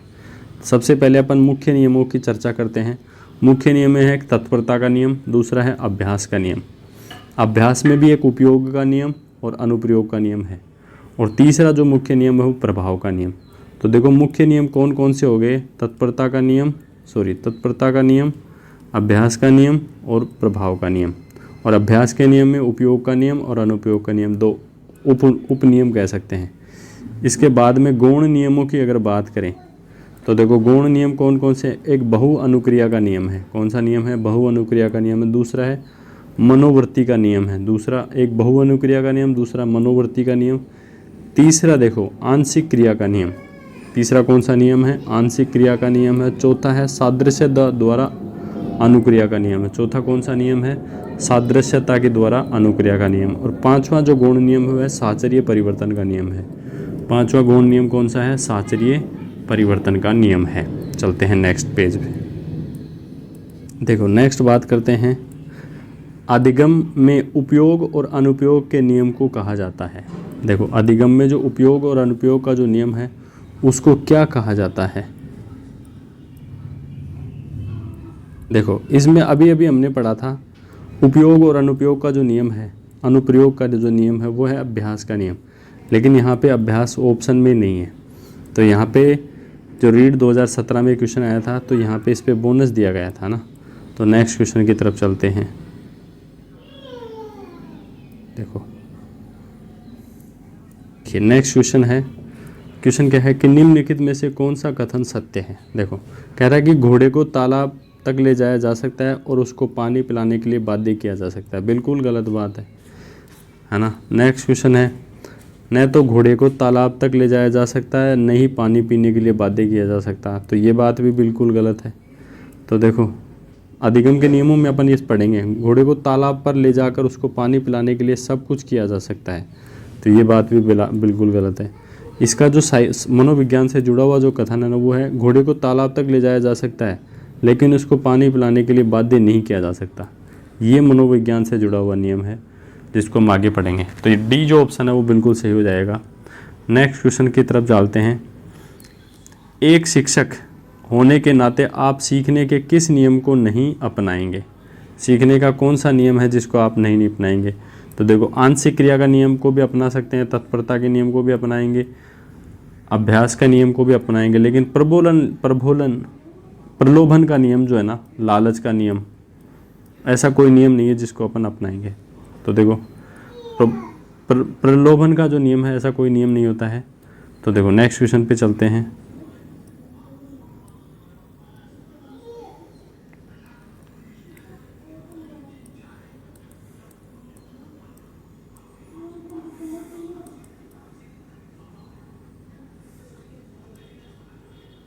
हाँ जी, देखो नेक्स्ट क्वेश्चन की तरफ चलते हैं कि तत्परता का जो नियम निम्न स्कूल से संबंधित है। तत्परता का जो नियम है वो कौन से स्कूल से संबंधित है। तो इसका सही जवाब है व्यवहारवाद, क्योंकि हम व्यवहारवाद ही मानते हैं शिक्षा मनोविज्ञान को, तो व्यवहारवाद से संबंधित है। नेक्स्ट बात करते हैं, देखो नेक्स्ट बात करते हैं कि थोंडाइक के अनुसार अधिगम का प्राथमिक नियम है, अधिगम का मुख्य नियम भी कह सकते हैं। तो देखो इसमें देखो अभ्यास का जो नियम है ये प्राथमिक नियम है जिसको मुख्य नियम भी है, जबकि देखो यहाँ पे सादृश्यता का नियम, आत्मीकरण का नियम और मनोवृत्ति का जो नियम है ये गौण नियम है। कैसे नियम है, गौण नियम है। नेक्स्ट क्वेश्चन की तरफ चलते हैं कि जिन प्रतिक्रियाओं को सीखने के उपरांत संतुष्टि प्राप्त होती है उन्हें सीख लिया जाता है, ये क्या कहलाता है। तो इसको कहा जाता है प्रभाव का नियम। मतलब जिन प्रतिक्रियाओं को करने के बाद हमें संतुष्टि मिलती है, मतलब उनका प्रभाव पड़ता है, तो उनको सीख लिया जाता है। ये कौन से नियम के अंतर्गत आता है, प्रभाव के नियम के अंतर्गत आता है। देखो नेक्स्ट क्वेश्चन पे अपन चलते हैं। एक अध्यापक विद्यार्थियों को एक प्रकरण पढ़ाना चाहता है और पढ़ाने से पहले वह विद्यार्थियों को मानसिक रूप से तैयार करने का प्रयास करता है। तो वह कौन से नियम को उपयोग में ले रहा है, मतलब मेंटली उनको प्रिपेयर कर रहा है। तो उपयोग अनुपयोग बिल्कुल नहीं, अभ्यास का नियम बिल्कुल नहीं, प्रभाव का नियम बिल्कुल नहीं। तो देखो इसका सही जो जवाब है उनको तत्पर कर रहा है, तत्परता का नियम यहाँ पे सही जवाब हो जाएगा। देखो नेक्स्ट क्वेश्चन की तरफ चलते हैं। देखो नेक्स्ट क्वेश्चन की तरफ चलते हैं। नेक्स्ट क्वेश्चन है कि पुनर्बलन संबंध की मजबूती या शक्ति को बढ़ा देता है। पुनर्बलन संबंध की जो है मजबूती को बढ़ा देता है, जबकि दंड संबंध की शक्ति पर कुछ भी नहीं करता है। संबंध की जो शक्ति है उस पर कुछ नहीं करता। अधिगम का यह नियम जाना जाता है। बताओ किस नियम से जाना जाता है? तो इसका नाम है संशोधित प्रभाव का नियम। देखो सीधी सी बात है, पुनर्बलन जो है ना, मोटिवेशन, वो संबंध जो कंडीशनिंग होती है उसकी मजबूत शक्ति को बढ़ा देता है, मतलब मजबूत कर देता है। लेकिन दंड जो है ना, संबंध की शक्ति को कुछ नहीं करता है। तो यह अधिगम का कौन सा नियम है? संशोधित प्रभाव का नियम है। नेक्स्ट क्वेश्चन की तरफ चलते हैं। नेक्स्ट क्वेश्चन है, कक्षा में अधिगम पर विशेष निहितार्थ करने वाला थॉर्नडाइक का कौन सा योगदान है? देखो कक्षा में अधिगम पर विशेष निहितार्थ करने वाले जो थॉर्नडाइक है उनका कौन सा योगदान है? तो देखो मानसिक विन्यास का नियम बिल्कुल नहीं है, विपरीतता का नियम बिल्कुल नहीं है, संलग्नता का नियम बिल्कुल नहीं, लेकिन प्रभाव का जो नियम है थॉर्नडाइक का है। एडवर्ड ली थॉर्नडाइक का नियम कौन सा है? प्रभाव का नियम। तो उम्मीद करता हूँ ये क्वेश्चन भी आपको सही समझ में आ गया। हाँ जी, नेक्स्ट क्वेश्चन पे चलते हैं। निम्नलिखित में से कौन सा नियम थॉर्नडाइक का द्वारा नहीं दिया गया? कौन सा नियम है जो थॉर्नडाइक के द्वारा नहीं दिया गया? तो देखो अभ्यास का नियम दिया गया है, प्रभाव का नियम दिया गया है, तैयारी का नियम दिया गया है। लेकिन ये जो प्रतिक्रिया का जो नियम है ना, ये जो नियम है ये थॉर्नडाइक के द्वारा नहीं दिया गया। तो डी जो आप अपना जो ऑप्शन हो जाएगा, यही क्या हो जाएगा? अपना सही जवाब हो जाएगा। नेक्स्ट क्वेश्चन है, निम्न में से कौन सा थॉर्नडाइक के सीखने का नियमों का हिस्सा नहीं है? कौन सा जो है जो थॉर्नडाइक के सीखने को नियमों का हिस्सा नहीं है? तो इसका सही जवाब है साहचर्यता का नियम। देखो इसका जो मुख्य नियम है ना, वो तत्परता का नियम, अभ्यास का नियम और प्रभाव का नियम है, लेकिन ये गौण नियम है, तो थॉर्नडाइक के सीखने के नियमों का हिस्सा नहीं है ना। नेक्स्ट क्वेश्चन पे चलते हैं। नेक्स्ट क्वेश्चन है कि निम्नलिखित में से कौन सी विशेषता थॉर्नडाइक के संबंधवाद अधिगम के सिद्धांत से संबंधित नहीं है? कौन सी विशेषता ऐसी है जो थॉर्नडाइक के संबंधवाद अधिगम से संबंधित नहीं है? तो पहला है, अधिगम में प्रयास व त्रुटि समाहित होती है। बिल्कुल सही बात कह रहा है थॉर्नडाइक। दूसरा है, अधिगम संबंधों व बंधनों के बनने का परिणाम है। देखो अधिगम जो है ना, संबंधों के बनने का परिणाम, जब कंडीशन होगी ना तभी आप सीख पाओगे ना। इसके बाद में कहते हैं, अधिगम सूझ युक्त न होकर उत्तरोत्तर होता है। ये ना बिल्कुल सही है कि अधिगम जो है सूझ युक्त न होकर क्या होता है? उत्तरोत्तर होता है। बिल्कुल सही बात है। लेकिन ये जो है ना अधिगम संज्ञान पर निर्भर करता है, ये थॉर्नडाइक नहीं करता है। अधिगम संज्ञान पर निर्भर करता है, ये थॉर्नडाइक बिल्कुल इसके पक्ष में नहीं है। तो ये सही हो जाएगा। देखो नेक्स्ट क्वेश्चन है, देखो नेक्स्ट क्वेश्चन यहाँ पे आपकी स्क्रीन पे आ चुका है। क्वेश्चन कहता है कि जब एक विद्यार्थी नियमित तौर पर 2 हफ्ते के अंतराल के बाद लघुत्तम समापवर्ती की गणना करने की विधि का अभ्यास करता है, तब उसे लघुत्तम समापवर्ती की गणना करने की प्रक्रिया याद हो जाती है और वह उसे सीख जाता है। तो यह उदाहरण संबंधित है। किससे संबंधित है? तो देखो ये उदाहरण किससे संबंधित है? तो सीधी सी बात है, ये उदाहरण है ना अभ्यास के नियम से संबंधित है। किससे संबंधित है? अभ्यास के नियम से। देखो नेक्स्ट क्वेश्चन है कि प्रयास व त्रुटि अधिगम किसके द्वारा प्रतिपादित किया गया? तो इसका सही जवाब है एडवर्ड ली थॉर्नडाइक के द्वारा। नेक्स्ट क्वेश्चन की तरफ चलते हैं। नेक्स्ट बात करते हैं कि सीखने का कौन सा नियम बताता है कि यदि उद्दीपक और प्रतिक्रिया के बीच में संबंध संतुष्टि के साथ होता है तो संबंध की ताकत बढ़ जाती है? बताओ कौन सा नियम बताता है? तो इसका सही जवाब है प्रभाव का नियम। प्रभाव का नियम हमें ये बताता है कि यदि उद्दीपक और प्रतिक्रिया के बीच में संबंध संतुष्टि के साथ होता है ना, तो संबंध की जो ताकत बढ़ जाती है। नेक्स्ट देखो यहाँ पे इसमें देखते हैं। देखो नेक्स्ट क्वेश्चन, देखो यहाँ पे क्वेश्चन में देखो इसके व्याख्या में देखते हैं। उपयोग अनुपयोग का नियम जो है थॉर्नडाइक का जो मुख्य नियम है अभ्यास के नियम के अंतर्गत आता है। और परीक्षा में पूछे गए प्रश्न में अभ्यास के नियम की जगह श्रम का नियम विकल्प में था और एक विकल्प इनमें से कोई नहीं था। तो वहीं इसके अंग्रेजी संस्करण में लॉ ऑफ एक्सरसाइज, तो ये लॉ ऑफ एक्सरसाइज सही हो जाएगा। देखिए जो पीछे वाला जो क्वेश्चन था उसमें बोनस दिया गया था, उसमें कुछ मिस्टेक थी। तो देखो अब हम अधिगम के नियम पढ़ते हैं। पहला नियम है तत्परता का नियम, लॉ ऑफ रेडीनेस। तो देखो तत्परता का नियम क्या कहता है कि कोई भी प्राणी तभी सीखता है जब वह उस प्रक्रिया के लिए पूर्णतः तैयार हो, मतलब तत्पर हो। मतलब कोई भी प्राणी तभी सीखता है जब उस प्रक्रिया के लिए क्या हो, पूर्णतः तैयार हो। सीखने के लिए तत्परता एवं जिज्ञासा का होना क्या है, आवश्यक है। सीखने के लिए तत्परता और जिज्ञासा दोनों का होना क्या है, आवश्यक है। और बालक में अधिगम के लिए मानसिक तत्परता के निर्माण हेतु योजना विधि और समस्या विधि के उपयोग किया जा सकता है। देखो बालक को अगर मानसिक रूप से तत्परता का निर्माण करता है तो योजना विधि और समस्या समाधान जो विधि है उसका उपयोग किया जा सकता है। देखो इसके कुछ उदाहरण है यहाँ पे। देखो तत्परता के, जैसे घोड़े को तालाब के पास ले जाया जा सकता है किंतु पानी के लिए पीने के लिए मजबूर नहीं किया जा सकता। तो ये इसका सही जवाब हो जाएगा। दूसरा जो नियम है वो कुछ इस प्रकार से है कि अब जिसको कहते हैं अभ्यास का नियम, लॉ ऑफ एक्सरसाइज। देखो इसमें क्या कहते हैं, अधिगम के स्थायित्व में अभ्यास का क्या है, बहुत बड़ा योगदान है। इससे उद्दीपक अनुक्रिया के मध्य संबंध जो है वो शक्तिशाली बनता है।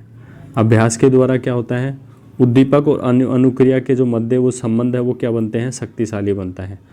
और आवर्ती जो है, रिपीटेशन या रिवीजन जो है, सीखे गए तथ्यों का स्थिरीकरण करती हैं। जो रिपीटेशन जो है ना, जो हमने जो तथ्य सीखे हैं उनका क्या करती हैं, स्थिरीकरण करती है ना। इस नियम के दो भाग हैं, अभ्यास के नियम के दो भाग हैं, जिसमें एक प्रयोग व अप्रयोग है। देखो हम प्रयोग द्वारा देखो हाँ, तो अभ्यास के नियम के दो भाग थे, प्रयोग जिसको उपयोग भी बोल सकते हैं, अप्रयोग जिसको अनुप्रयोग भी बोल सकते हैं। देखो हम प्रयोग द्वारा सीखते हैं, प्रतिधारण रिटेन करते हैं, और अप्रयोग द्वारा क्या करते हैं, भूल जाते हैं। देखो प्रयोग और अप्रयोग का नियम क्या कहता है कि हम प्रयोग करते हैं तो रिटेन कर लेते हैं, प्रतिधारण कर लेते हैं, मतलब, लेकिन जब हम अप्रयोग करते हैं तो उसके द्वारा हम क्या करते हैं, भूल जाते हैं चीज़ों को ना। देखो नेक्स्ट क्वेश्चन के, देखो उदाहरण के तौर पे समझते हैं। गणित के प्रश्नों का निरंतर अभ्यास करने से वे शीघ्रता से हल होने लगते हैं। वहीं यदि विषय वस्तु का अधिक समय से रिवीजन न किया जाए तो छात्र उसे भूलने लगते हैं। तो देखो इसके बाद में इसका एक गौण नियम है अभ्यास के नियमों का, उपनियम कह सकते हैं, उपयोग या प्रयोग का नियम। देखो सीखे गए संप्रत्यय का बार बार अभ्यास या उपयोग करने से वो क्या हो जाते हैं, स्थायी रूप से बनी रहती है। जब परिस्थिति और अनुक्रिया में परिवर्तनीय संबंध स्थापित हो जाते हैं तो उस संबंध में शक्ति बढ़ती है। देखो क्या कह रहा है कि सीखे गए जो संप्रत्यय हैं उनका बार बार अभ्यास करते हैं, मतलब उपयोग करने से जो वो स्थायी रूप से बने रहते हैं। जब परिस्थिति और अनुक्रिया जो है उनमें परिवर्तनीय जो संबंध स्थापित हो जाते हैं तो उस संबंध की शक्ति जो है वो बढ़ जाती है। इसके बाद में बात करते हैं अनुप्रयोग या अप्रयोग का नियम। दूसरा नियम क्या है, अनुप्रयोग या अप्रयोग का नियम, लॉ ऑफ डिसयूज भी कह सकते हैं। देखो किसी पाठ या विषय को यदि हम दोहराना बंद कर देते हैं तो धीरे धीरे वो विस्मृत होने शुरू हो जाती है और कुछ समय तक परिस्थिति और अनुक्रिया में परिवर्तनीय संबंध स्थापित नहीं किया जाता है तो संबंध की शक्ति क्या हो जाती है, घट जाती है। मतलब अपन रिवीजन ही नहीं करेंगे तो जो संबंध है वो घट जाएगी। संबंध की जो शक्ति है, परिवर्तनीय संबंध स्थापित नहीं किया तो संबंध की जो शक्ति है वो क्या हो जाती है, घट जाती है। भाव का नियम, लॉ ऑफ इफेक्ट। देखो जिन कार्यों को करने से प्राणी को संतोष मिलता है वह उन्हें बार बार करता है, और जिन कार्यों को करने से उसे कष्ट या पीड़ा का अनुभव होता है वह उन्हें नहीं करता है। इसे संतोष या असंतोष का नियम भी कहते हैं। प्रभाव का जो नियम है इसे संतोष या असंतोष का नियम भी कहते हैं। प्रभाव के नियम में रुचि का सीधा संबंध है, मतलब रुचि नहीं है तो कुछ नहीं है। देखो स्मृति भी प्रत्यक्ष रूप से इनसे संबंधित है। हमारी जो याददाश्त है वो भी रुचि से भी स्पष्ट रूप से संबंधित है। देखो सुखद अनुभव दुखद अनुभवों की तुलना में अधिगम में अधिक मददगार होता है। देखो सुखद जो अनुभव है ना वो दुखद अनुभवों की तुलना में सीखने में ज़्यादा मददगार होता है। यह नियम बताता है कि दंड का उपयोग यथासंभव कम करना चाहिए। प्रभाव का जो नियम है ये बताता है कि जो दंड का जो उपयोग है वो जितना कम हो सके उतना करना चाहिए। देखो आगे चलकर थॉर्नडाइक ने प्रभाव और अभ्यास के नियम का संशोधित स्वरूप प्रस्तुत किया। आंख पर पट्टी बांधकर किए गए एक प्रयोग द्वारा वे इस निर्णय पर पहुँचे कि प्रशंसा व प्रोत्साहन के बिना अभ्यास सार्थक नहीं है। मतलब जब तक आप किसी की प्रशंसा और प्रोत्साहन नहीं दोगे तो उसके बिना भी अभ्यास का जो है सार्थक नहीं है अभ्यास। वहीं पुरस्कार प्रशंसा अधिगम में वृद्धि करते हैं, किंतु दंड से कोई प्रभाव नहीं पड़ता है। बोले अगर पुरस्कार और प्रशंसा करोगे तो अधिगम में वृद्धि होगी, लेकिन दंड से कोई प्रभाव नहीं पड़ता है। देखो नेक्स्ट बात करते हैं कि कक्ष में यह देखने में आता है कि किसी विषय को जब शिक्षक पढ़ाता है और छात्र के वह समझ में आता है तो वह अभिप्रेरित होकर पढ़ता है, क्योंकि सीखी गई विषय वस्तु का प्रभाव कैसा है, संतोषजनक है। तो ये है प्रभाव का नियम। चलते हैं नेक्स्ट क्वेश्चन की तरफ। देखो नेक्स्ट क्वेश्चन 96 क्वेश्चन आपकी स्क्रीन पे आ चुका है। अधिगम का वह गौण नियम जिसका आधार अभ्यास का नियम है।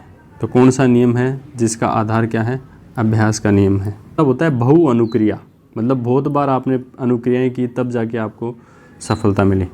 तो अधिगम का यह गौण नियम है जिसका जो आधार है वो क्या है, अभ्यास है। तो इसका सही जवाब ये हो जाएगा। देखो नेक्स्ट क्वेश्चन आपकी स्क्रीन पे आ चुका है।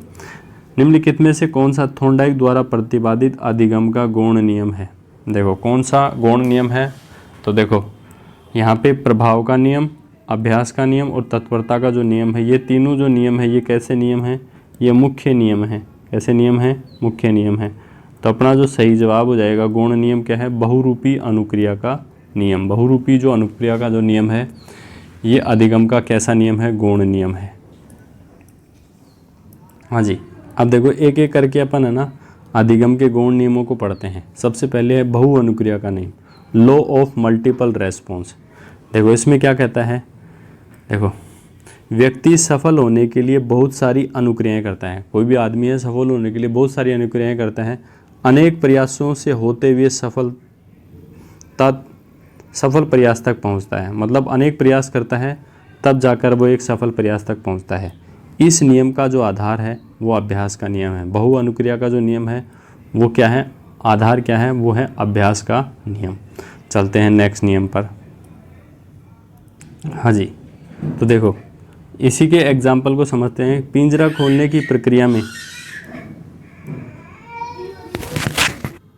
एक से अधिक अनुक्रियाएं की, अंततः सफलता से पिंजरे को खोल दिया। तो देखो ये बहु अनुक्रिया का नियम हो गया कहने का मतलब। अब देखो नेक्स्ट है मनोवृत्ति का नियम, लॉ ऑफ मेंटल एटीट्यूड। अधिगम की प्रक्रिया के लिए आवश्यक है कि व्यक्ति मनोवृत्ति का नियम की मानसिक स्थिति सीखने के अनुकूल हो। देखो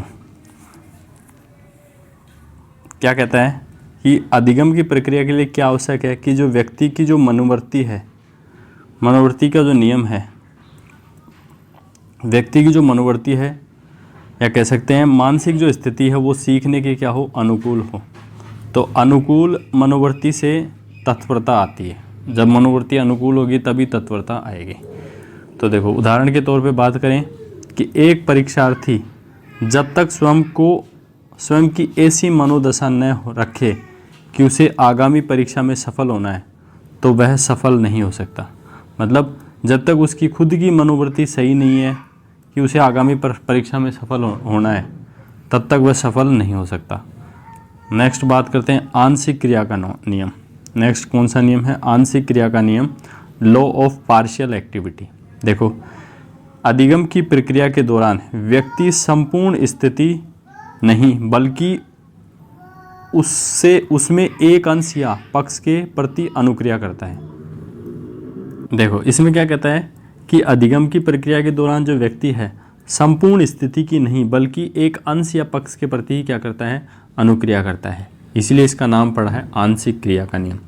इस प्रकार कार्य को विभाजित कर अधिगम प्रक्रिया को संपन्न किया जाता है। मतलब कार्य को जो है ना विभाजित करके अधिगम को कराओगे तो वो अच्छा रहेगा।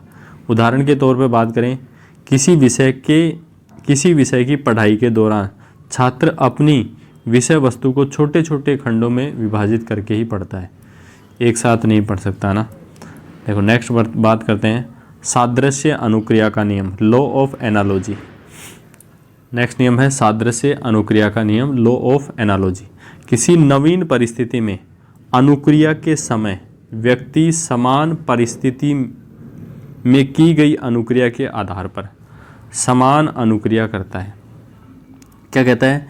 किसी नवीन परिस्थिति में अनुक्रिया के समय व्यक्ति जो है समान परिस्थिति में की गई अनुक्रिया के आधार पर समान अनुक्रिया करता है। बात को कहता है कि कोई नवीन परिस्थिति है, मान लो क्या कहता है कि कोई नवीन परिस्थिति है और उसमें अनुक्रिया के समय जो व्यक्ति है